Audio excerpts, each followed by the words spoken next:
Hai semua, nama saya Jenny Anugrahata Damanik dengan NIM dan Fakultas Hukum Universitas Veteran Jakarta.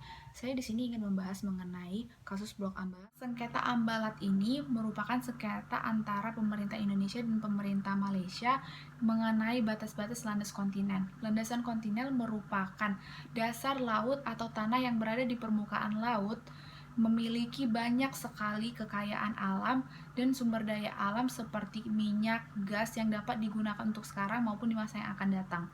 Landasan kontinen ini terletak di luar laut teritorial yang memanjang sepanjang 200 meter atau mengikuti sesuai dengan wilayah ilmiahnya. Barat antara Indonesia dan Malaysia telah dilakukannya 2 kali ratifikasi perjanjian Tapal Landas Kontinen. Yang pertama, pada tanggal 7 November 1969.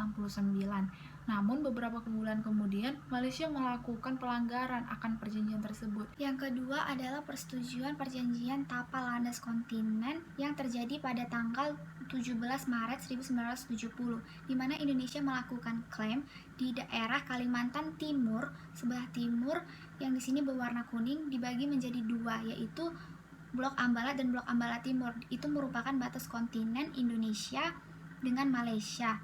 Namun, pada bulan Desember tahun 1979, Malaysia memperbaharui peta nasionalnya. Dalam peta tersebut, Malaysia mengklaim bahwa Blok Ambalat dan Blok Ambalat Timur di beberapa bagiannya merupakan Blok ND6 dan Blok ND7. Malaysia melakukan penetapan pembatasan laut seperti itu karena Malaysia mengaku sebagai negara kepulauan berdasarkan putusan Mahkamah Internasional nomor 102 tahun 2002 yang menyatakan beralihnya Pulau Sipadan dan Ligitan. Kemudian Malaysia juga mengaku berdasarkan pasal 121 UNCLOS yang menyatakan bahwa ia berhak untuk mendapatkan laut teritorial, landasan kontinental, dan ZEE di Pulau Sipadan dan Ligitan.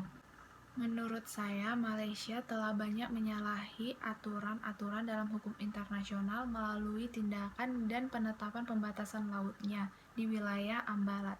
Salah satunya, yang pertama, negara kepulauan.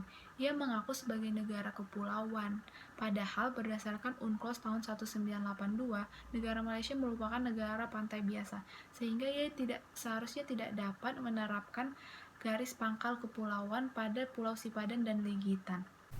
Apabila dilihat dari peta ini, sebenarnya Indonesia telah melangsungkan ketentuan-ketentuan yang ada dalam UNCLOS. Karena menurut Bapak Adi Sumardiman, Pulau Batik dan Karang Unarang itu berjarak 11 mil, dan Karang Unarang ke Pulau Sipadan dan Ligitan berjarak 33 mil. Sehingga Indonesia berhak untuk membuat jarak laut teritorialnya sepanjang 12 mil.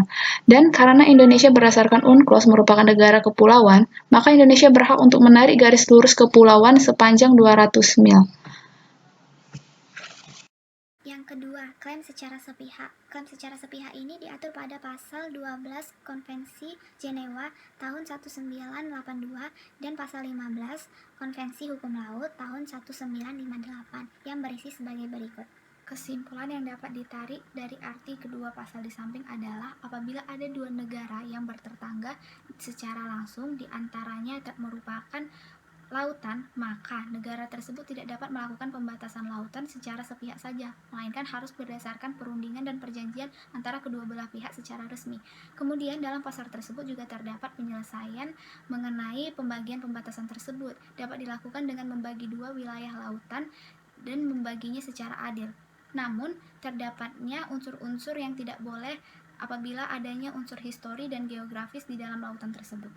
Hingga berdasarkan kedua pasal di samping, Malaysia telah menyalahi tindakan di mana Malaysia melakukan klaim secara sepihak untuk pembatasan jarak Ambalat. Kemudian penyelesaian sengketa antara Indonesia dan Malaysia mengenai blok Ambalat ini tidak dapat diselesaikan secara membagi 2 lautan antara Indonesia dan Malaysia karena secara histori Indonesia memiliki 3 ketentuan yang dibuat oleh Belanda mengenai blok Ambalat tersebut. Berdasarkan ketiga ketentuan di samping ini, dapat ditarik kesimpulan bahwa Belanda telah melakukan penegakan hukum laut Indonesia sebelum masa kemerdekaan Indonesia.